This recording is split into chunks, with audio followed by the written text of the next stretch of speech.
Happy Melly Monday! Yesterday my ring broke and is now disintegrating, so I'm making a new one.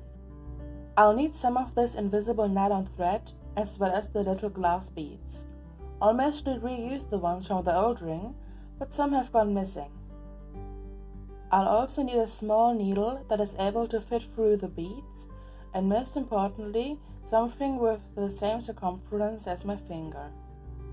This ruler and pencil combo is almost big enough, so I'm folding a piece of paper for the last bit of height.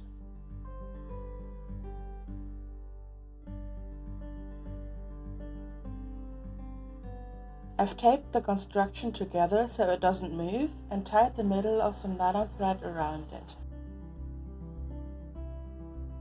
Now I'll take the right side and tie it again around 6 more times, so I have a total of 7 strings running more or less parallel around the construction. I'm taking the left string and threading it onto my needle, and I am able to use my bracelet as a pattern. So I'm picking my starting row, in my case it doesn't matter which one, and I'm looking from left to right what beads I need, so first red, then orange, yellow, green, blue and purple. I'm pushing them all the way down the thread. Then I'm moving one row down on my pattern and looking from right to left what beads I need. So first purple, then blue, green, yellow, orange and red.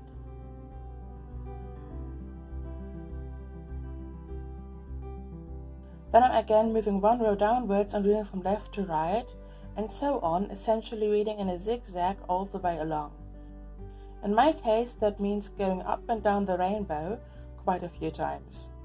I don't yet need to know how many rows I'll need in total.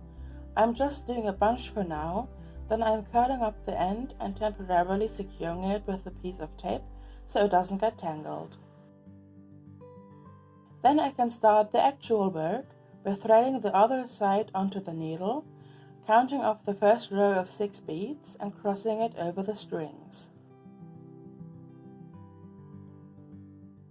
This part is a bit difficult to see, so I'll draw a diagram. These are the 7 strings I tied around the construction earlier. Now on top comes my string with the 6 beads, and I position them so they fit nicely between the 7 strings. Now I can take my other thread from the right side with the needle and go underneath the 7 strings but through the 6 beads, so when the strings are pulled tight, the beads are tightly secured to the strings, like this.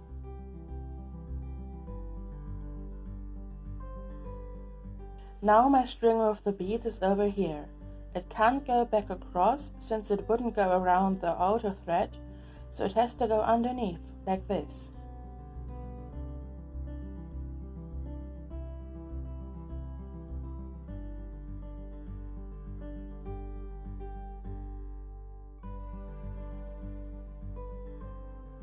I am again taking the next row of 6 beads and positioning them between the 7 strings.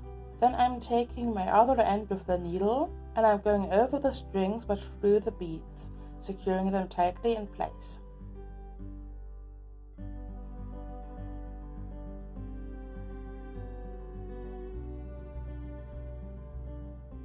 This pattern continues, so the string on the left goes over the top and the one on the right goes underneath. I like to remember it as always moving clockwise, so the string on the right goes underneath and the string on the left goes on top. When I reach the end of this empty area, it would be hard to keep going around the corner, so I am shimmying the entire ring a bit around the construction, so the next bit is now above the empty area and can get beaded. I keep on working in the clockwise pattern, moving the ring along when needed until I run out of beads. I'm almost done though, so I can see fairly well that I only need 3 more rows of beads.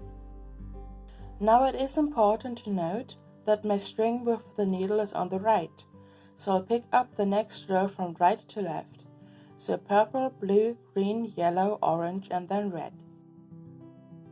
Then the next rows follow the zigzag again.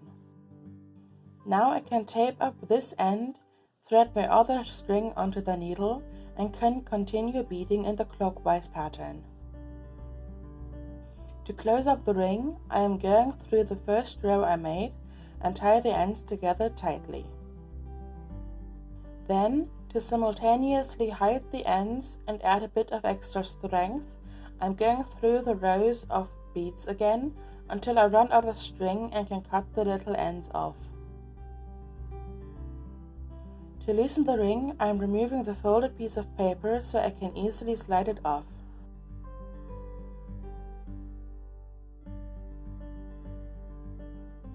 Now comes the big guessing game to see which finger it fits on. It goes on the pinky finger where I wanted it to go, but it is a little bit too big. It takes a bit of effort to put it on the ring finger, but it fits snugly, so I'll keep it here.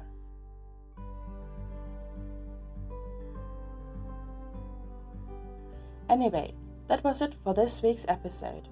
Leave a like if you enjoyed it, subscribe so you don't miss new handmade content every Melly Monday, and leave your feedback and suggestions in the comments below. I'll see you next Melly Monday.